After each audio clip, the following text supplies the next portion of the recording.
E nós vamos conversar com o coordenador-geral da Federação Única dos Petroleiros, a FUP, também integrante do GT de Minas e Energia da Transição para o governo Lula, David Bacelar. Bom dia, David. Bem, bom dia, Glauco. Bom dia a todas e todos que estão conosco aqui na RBA. David, você é integrante do grupo técnico do Gabinete de Transição e tem participado das reuniões presenciais que tratam desse setor de Minas e Energia. Eu queria que você falasse como têm sido essas reuniões e se já existe uma situação ali que possa avalizar um diagnóstico de como está o cenário nesse setor no Brasil hoje. Bem, Glauco, como você bem colocou, o grupo ele está trabalhando, assim como os outros grupos temáticos, para apresentar um diagnóstico à equipe de transição, principalmente à coordenação da equipe de transição. Estamos falando do vice-presidente Geraldo Alckmin, da nossa companheira presidenta do PT, a Gleisi Hoffmann, e também o companheiro Aloysio Mercadante. Nós temos aí um prazo até o dia 30 para a gente estar entregando um primeiro relatório, que é um relatório de diagnóstico, como você bem colocou, avaliando o quadro da área de Minas e Energia no país. Sabemos que o governo Bolsonaro criou um estrago muito grande nesse setor, principalmente com as várias privatizações que foram feitas da Eletrobras, dentro do sistema Petrobras, e isso será apresentado pelos subgrupos que compõem o GT de Energia. Estamos falando do subgrupo de mineração, subgrupo de energia elétrica e também de petróleo, gás e biocombustíveis, que, por sinal, estou fazendo parte junto com outros companheiros e companheiras.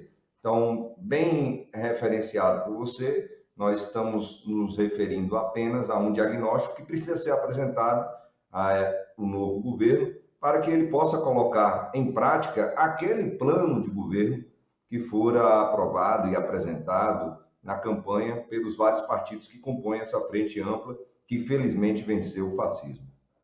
Agora, já é possível também saber, né, mais a respeito da sua área especificamente, David, de como anda o sistema Petrobras e de como está estabelecida hoje a política do governo em relação não só à empresa, mas também a toda a área de petróleo?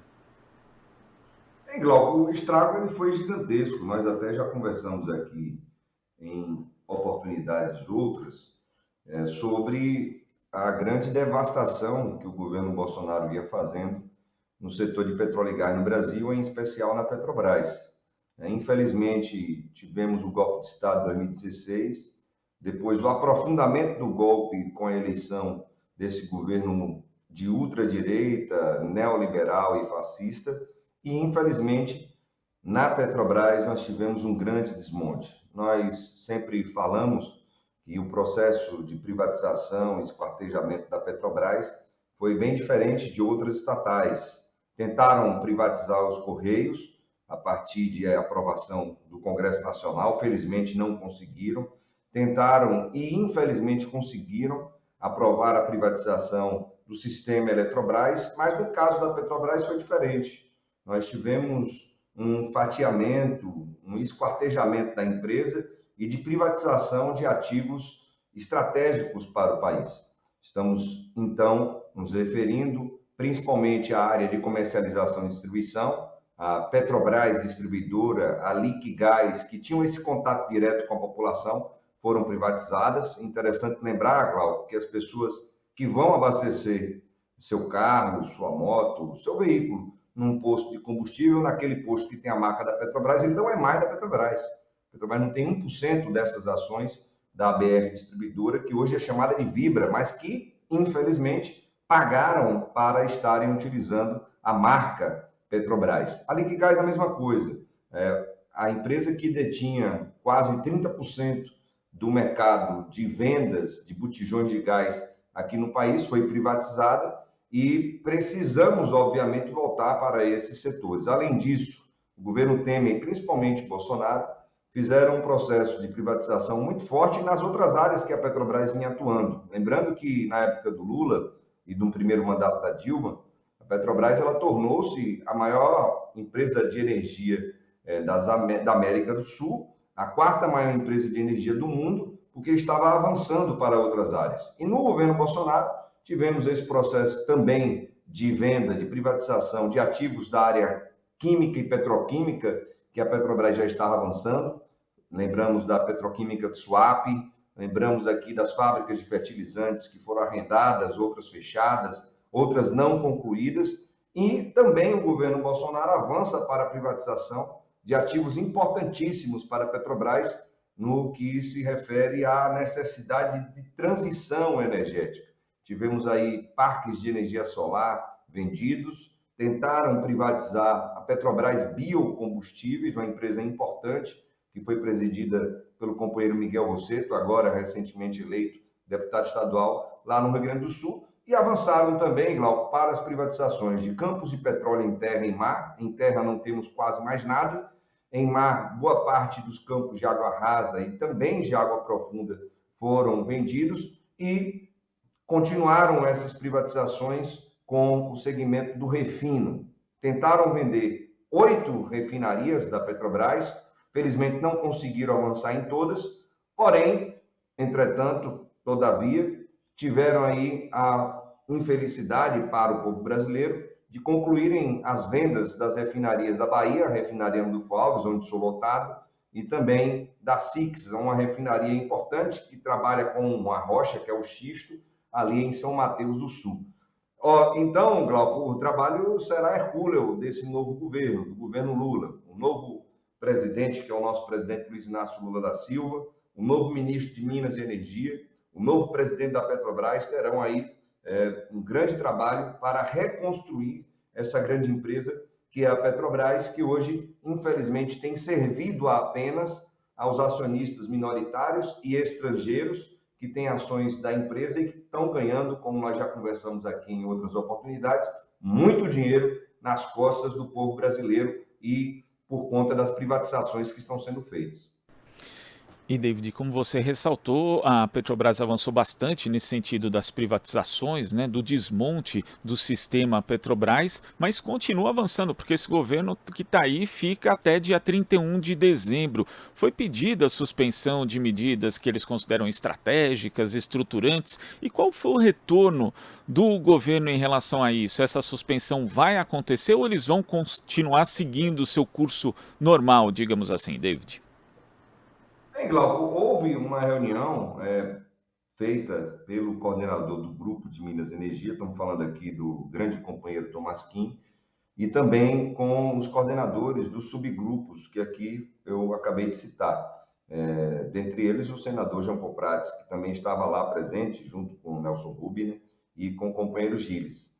Então, nessa reunião que eles tiveram, isso está divulgado já na imprensa, com o ministro de Minas e Energia atual, o Saxida, houve um comprometimento do ministro de não avançar com relação a atos do Ministério de Minas e Energia que sejam estruturantes, que sejam estratégicos.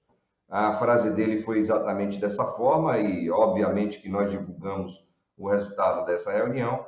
Porém, nós sabemos muito bem que a Petrobras ela acaba sendo um universo à parte dentro do Ministério de Minas e Energia. Estamos na expectativa da realização de uma reunião com o presidente da Petrobras para que esse compromisso assumido pelo ministro de Minas e Energia seja também ratificado pelo atual presidente da empresa, que é o Caio Paes. Até porque, Glauco, como você bem colocou, esse governo ainda tenta, no final da feira, na Bahia a gente chama da xepa da feira, vender as coisas a preço não de banana, mas na bacia das almas.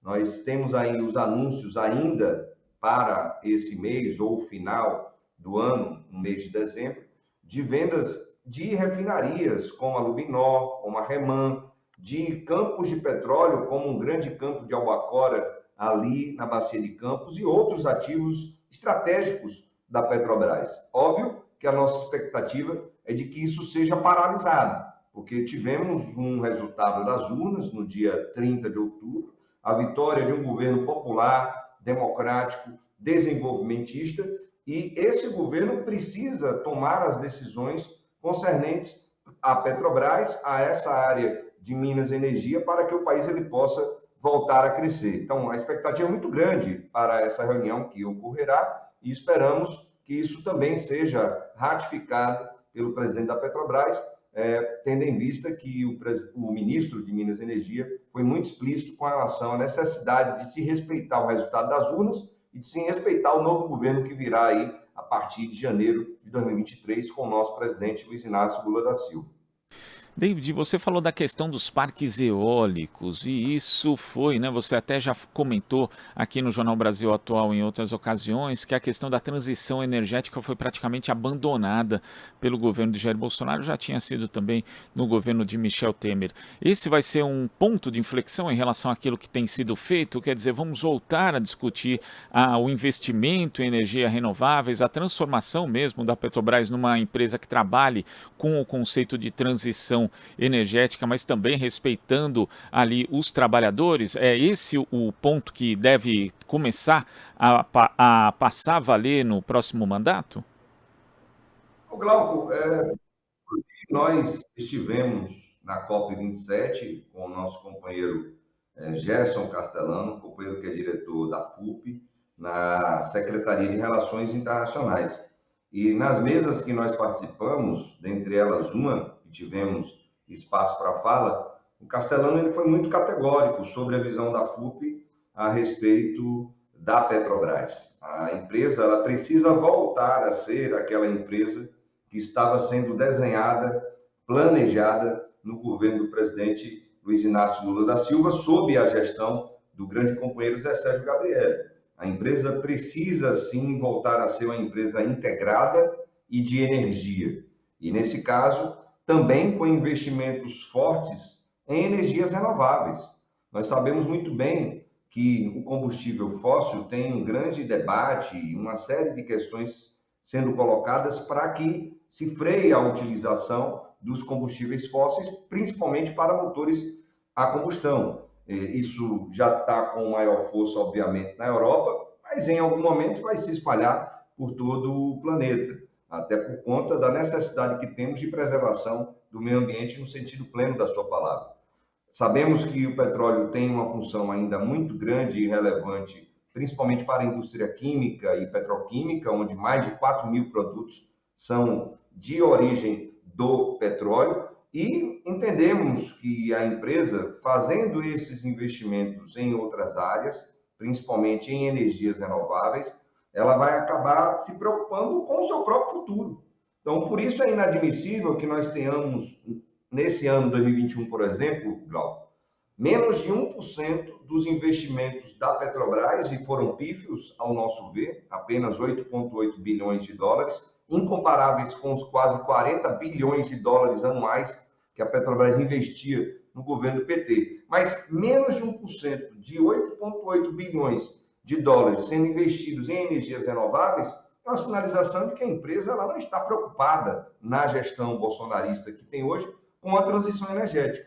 Felizmente, o presidente Luiz Inácio Lula da Silva, lá na COP27, deu sinalizações muito explícitas da necessidade que nós temos de ter uma transição energética justa, sendo realizada pelo Brasil e pelas suas empresas públicas estatais, dentre elas a Petrobras. E essa transição energética justa, ela se dá a partir do diálogo com as comunidades que são diretamente afetadas e também com os trabalhadores e trabalhadoras. Então, a FUP tem essa visão muito explicitada já, não só na COP27, mas também em vários documentos, em entrevistas e na própria proposta que a FUP fez, à época, ao companheiro Aloysio Mercadante e aos membros da comissão partidária que planejaram, que elaboraram um plano de governo do nosso presidente Luiz Inácio Lula da Silva. Então, sem dúvida alguma, essa será uma empresa diferente, uma empresa que voltará a ser integrada, que voltará a ser uma empresa de energia e não apenas uma empresa de petróleo e gás apequenada e suja,